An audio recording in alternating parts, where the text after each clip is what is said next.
अस्सलाम वालेकुम जी। तो नाज़रीन, आयरा की कामयार की शादी के बाद आयरा कामयार को कहती है कि जो कुछ माजी में हुआ उसे हम भूल जाते हैं। लेकिन कामयार उसकी किसी बात का जवाब नहीं देता और वहाँ से उठ के चला जाता है। वो क्लब में जाता है, वहाँ पे जाके शराब पीता है।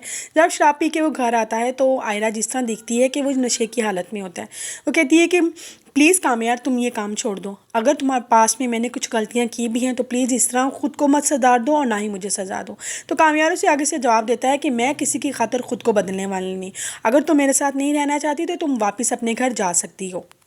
आयरा उसकी बात सुनने के बाद निहायत खौफज़दा हो जाती है। वो कहती है कि कामयार, तुम कैसी बातें कर रही हो? तुम्हारे से शादी करने के लिए मैंने अपने बाप तक को छोड़ दिया, मैं कैसे वापस उनके पास जा सकती हूँ? वो जवाब देता है कि ये सब कुछ करने के लिए तुम्हें मैंने नहीं बोला था। अगले दिन फिर इसी तरह दिन गुजर जाता है। दूसरे तीसरे दिन फिर कामयार ऑफिस जाना स्टार्ट करता है और वहाँ से रात 3 बजे वापस आता है। वो वहाँ पे क्लब में चला जाता है। जिस तरह वो घर आता है वो नशे की हालत में होता है। आयरा उसकी हालत देख के बेहद परेशान हो जाती है। कुछ दिन के बाद कामयार की दादी आती है। आयरा उनके सामने सारी बात रख देती है कि जो कुछ भी कामयार उसके साथ कर रहा होता है। उसकी दादी कहती है कामयार को सीधा करने के लिए हम दोनों को कुछ ना कुछ करना होगा। फिर उसकी दादी उसे समझा देती है।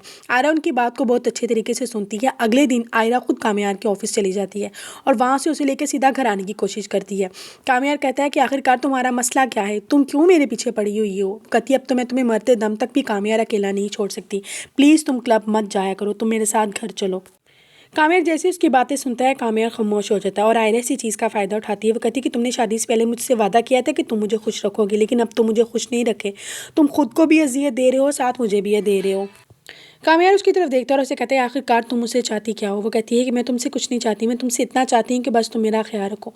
कामयार, मैंने तुम्हारी खातिर अपने बाप को नाराज़ किया और मैं सारी ज़िंदगी उस दरवाजे पे वापस नहीं जाना चाहती।